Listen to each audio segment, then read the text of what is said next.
வெண்முரசு. இமைக்கணம் 4. வாசிப்பது சந்தீப். 2. எல். கோமதி நதியின் கரையில் அமைந்த நைமிஷாரண்யம் தேவர்களின் வேள்வி நிலம். சூரியனின் அவிப்பெருங்கலம். சொல்பெருகும் காடுகளுக்கு நடுவே சொல்லவியும் பெருங்காடென அது முனிவரால் வாழ்த்தப்பட்டது. மண்புகுவதற்கு முன்பு சரஸ்வதி ஆறு வடகிழக்கிலிருந்து தென்மேற்கு நோக்கி ஓடிய பாதையில் இருந்த ஒற்றைப் புள்ளியில் ஒரு கணத்தில் கிழக்காகத் திரும்பியது. சத்தியுகத்தில் முதல் சௌனக முனிவர் அதன் கரைக்காட்டில் தவம் செய்கையில் நீர் விளிம்பில் வேள்விசாலையை அமைத்து வேதியரையும் முனிவரையும் அழைத்து அகாலயக்யம் என்னும் பெருவேள்வி ஒன்றை ஒருக்கினார். காலத்தை நிறுத்தி அதிலெழும் மெய்மையில் அமர்தலை வைத்தார். வேள்வி நிகழ்ந்து கொண்டிருக்கையில் அவிக்கொடை அளித்த சௌனகர் பிறிதொன்றென ஏதும் அகத்திலெஞ்சாமல் வேதச் சொல்லென்றே உளம் அமைந்தார். நடுவே அவிசொரியும் பொருட்டு மரக்குடத்தை எடுத்து அருகே ஓடிய நதியின் நீரை அள்ளப் போனார்.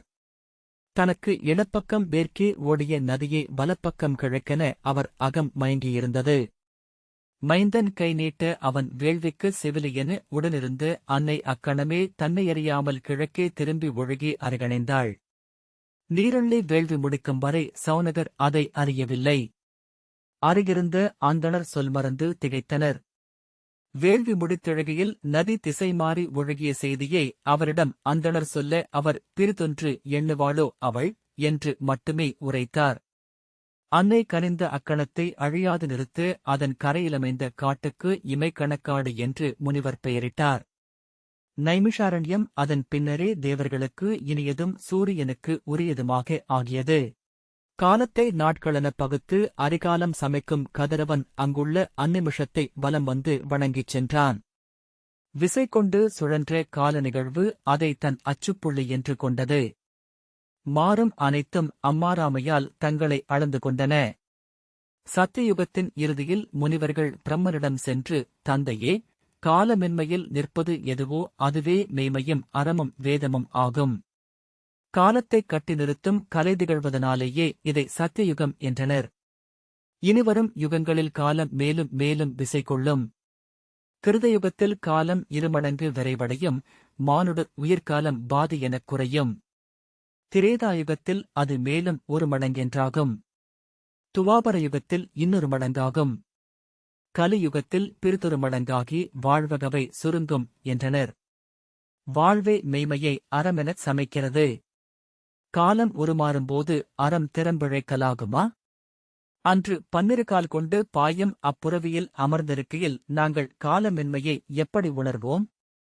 எங்கு சென்று அகாலத்தின் பீடத்தில் அமர்ந்து யோகம் பயில்வோம் என்று கேட்டனர்.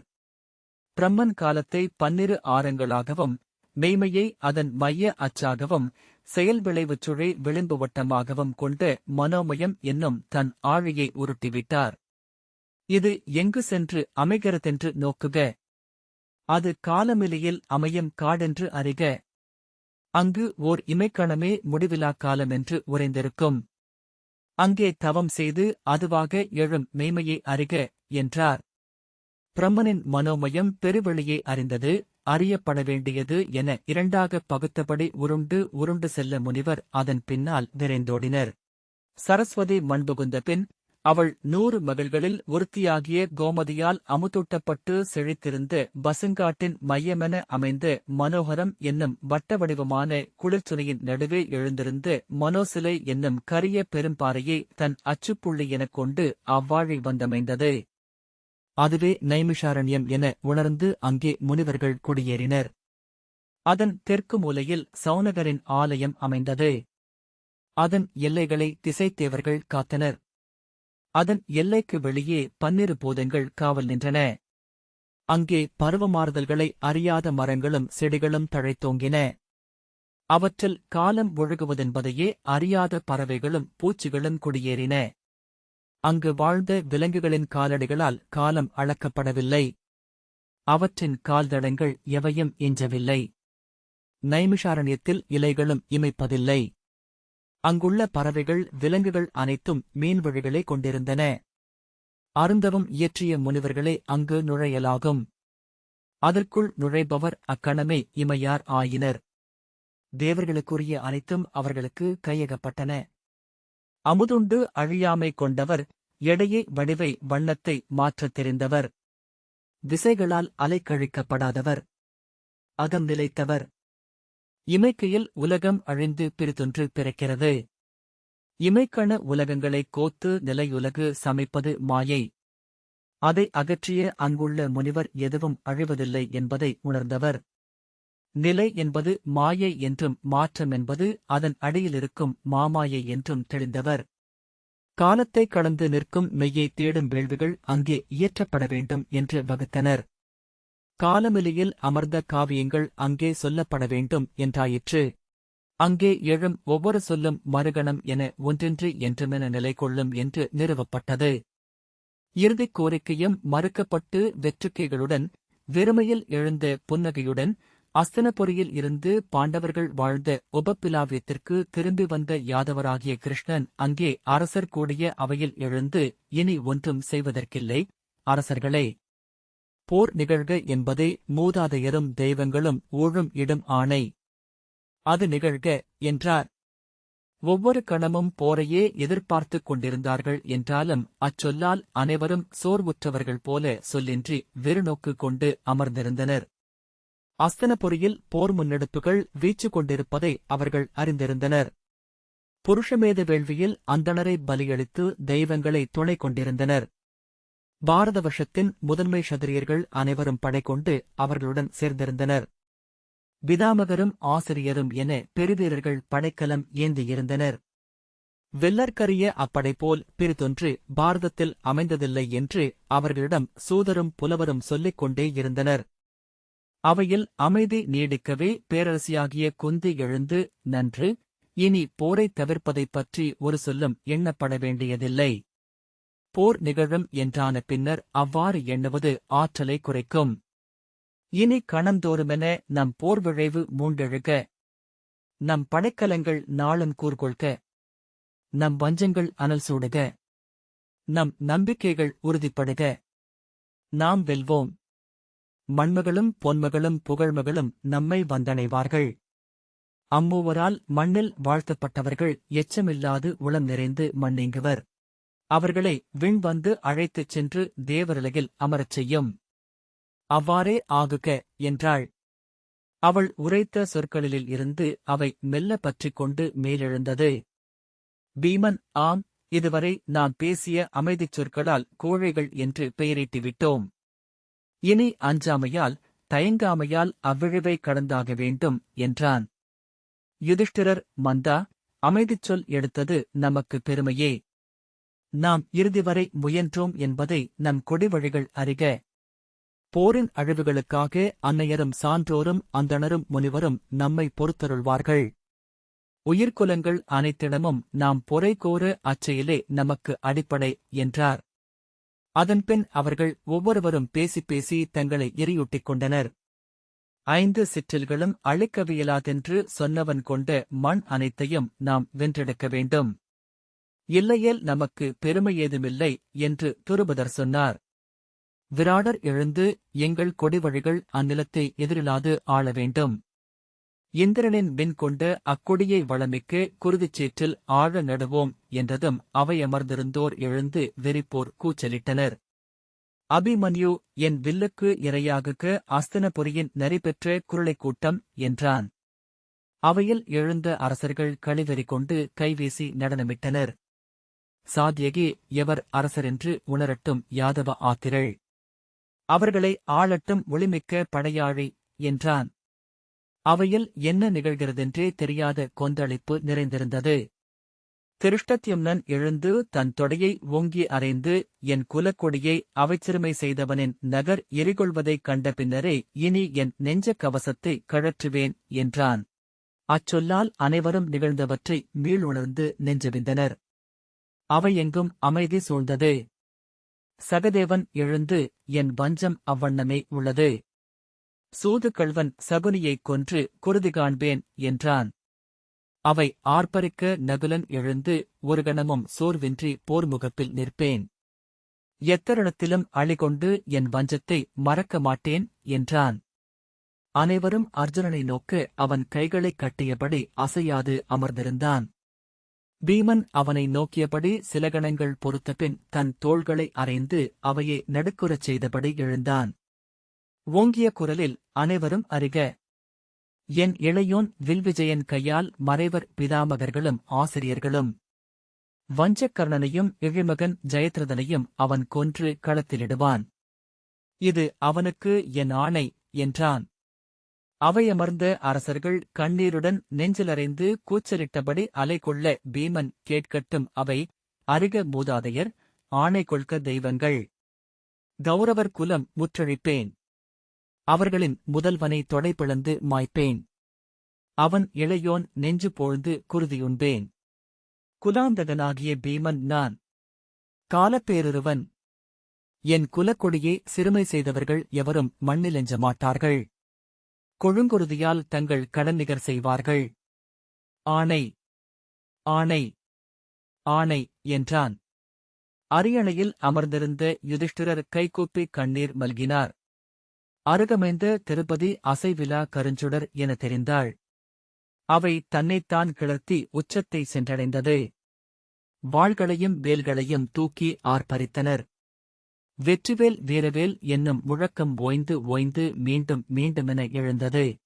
பின்னர் மெல்ல அது அடங்கி அனைவரும் அமர்ந்தபோதுதான் அவர்கள் இளைய யாதவரை நோக்கினர்.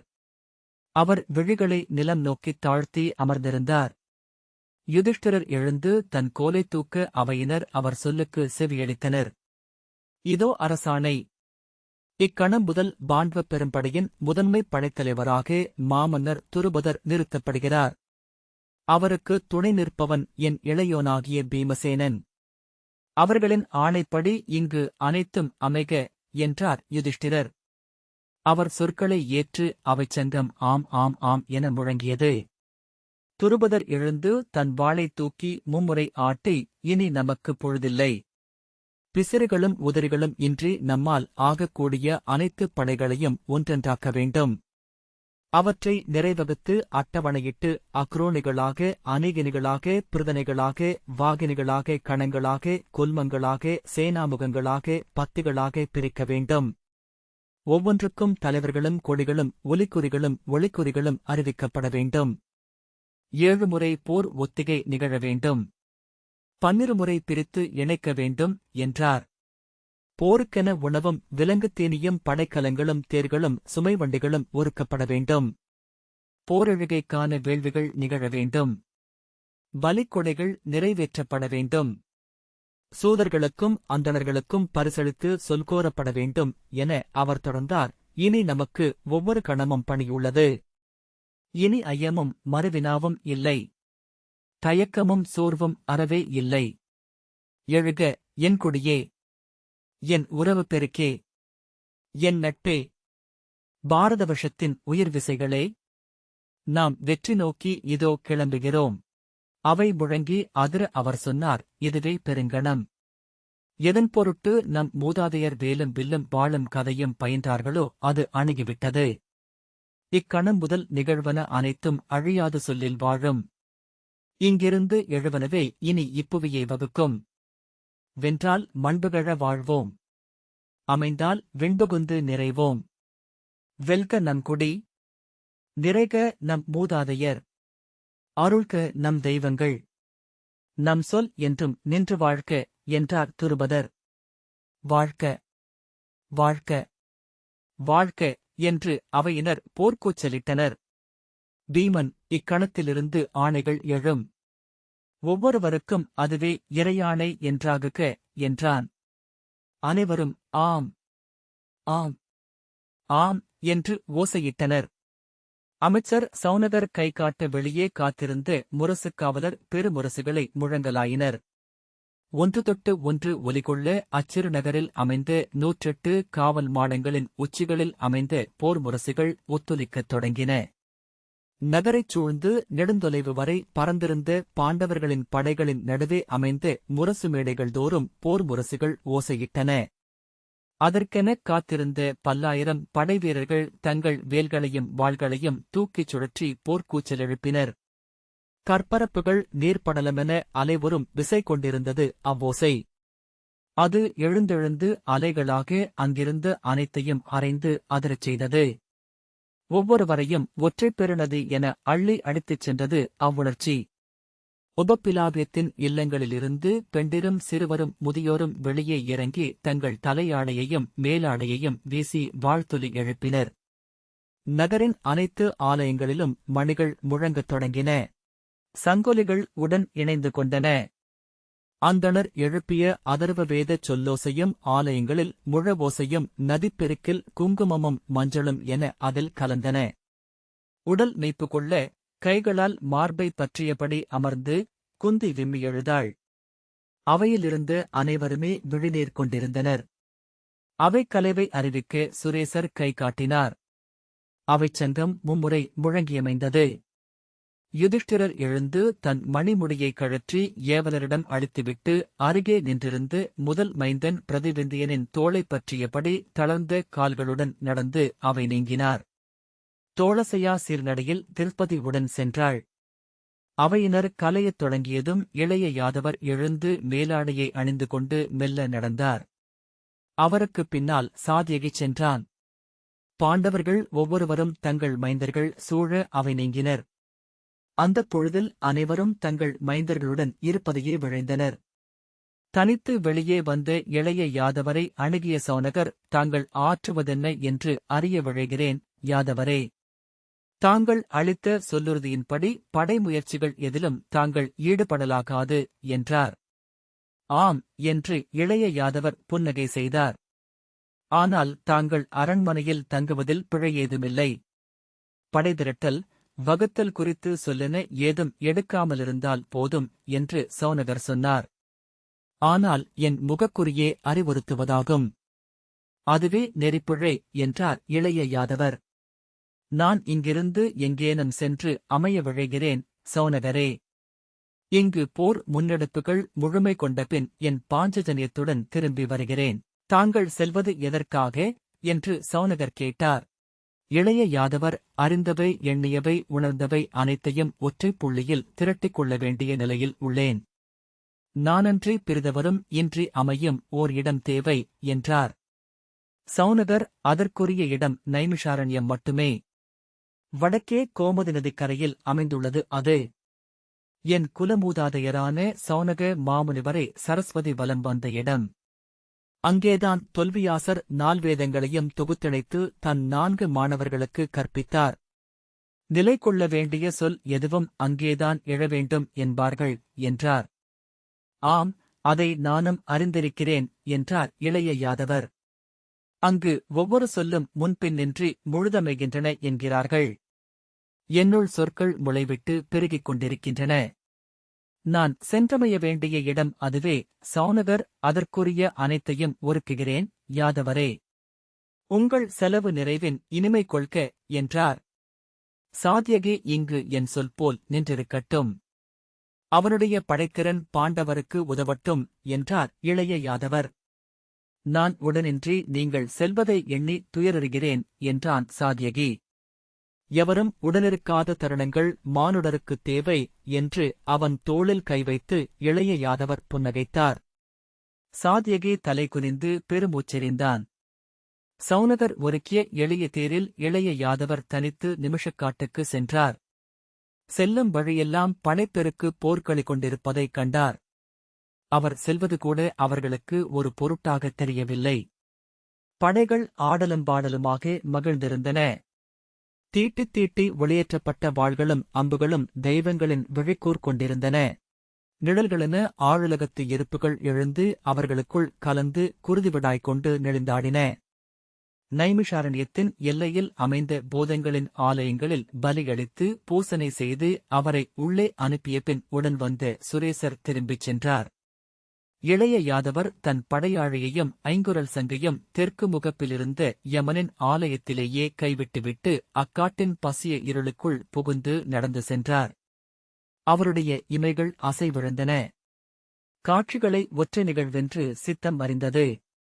கணப்பெருங்காட்டின் நடுவே அமைந்த மனோகரம் என்னும் சுனையின் நடுவே எழுந்த மனோசிலையைக் கண்டு அதை சிவக்குறி எனக் கொண்டு காட்டு மலரிட்டு வழிபட்டார்.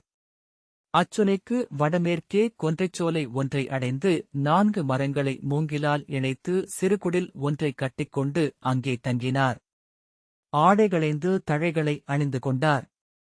ஒவ்வொரு நாளும் புலர் எழுவதற்கு முன்னரே எழுந்து மனோகரத்தில் குளிர்நீராடி மனோசிலையை வணங்கி தன் குடிலுக்கு மீண்டபின் அவர் ஒருமுறை கூட வெளியே செல்வதில்லை. முந்தைய நாள் அந்தியிலேயே சேர்த்து வைத்திருக்கும் கனிகளையும் கிழங்குகளையும் சேர்த்து சமைத்து உச்சியில் ஒருவேளை உண்டபின் குடில் முகப்பில் எப்போதும் கதிரொளி தன் முகத்தில் படும்படி அமர்ந்திருந்தார். வெயில் உடலில் பட்டு தோலை ஊடுருவி குருதியில் பரவுவதை உணர்ந்தார். பின் எண்ணங்களில் கனவுகளில் அது கடந்து சென்றது. அங்குள்ள அனைத்தையும் ஒளிகொள்ளச் செய்தது. ஓரிரு நாட்களிலேயே அவர் தன்னுள் குவிந்திருந்த அனைத்துச் சொற்களையும் அடுக்கி நிறைப்படுத்தினார். அவற்றைத் திரட்டி மையமாக்கினார். ஒற்றைச் சொல்லென்றாக்கி அதை ஊழ்கனுஞ் சொல்லெனக் கொண்டார். அதை எரிகொளுத்து அனலென தன்னில் தழைக்கவிட்டு அங்கே அமர்ந்திருந்தார். இந்த வாசிப்பை கேட்டதற்கு நன்றி.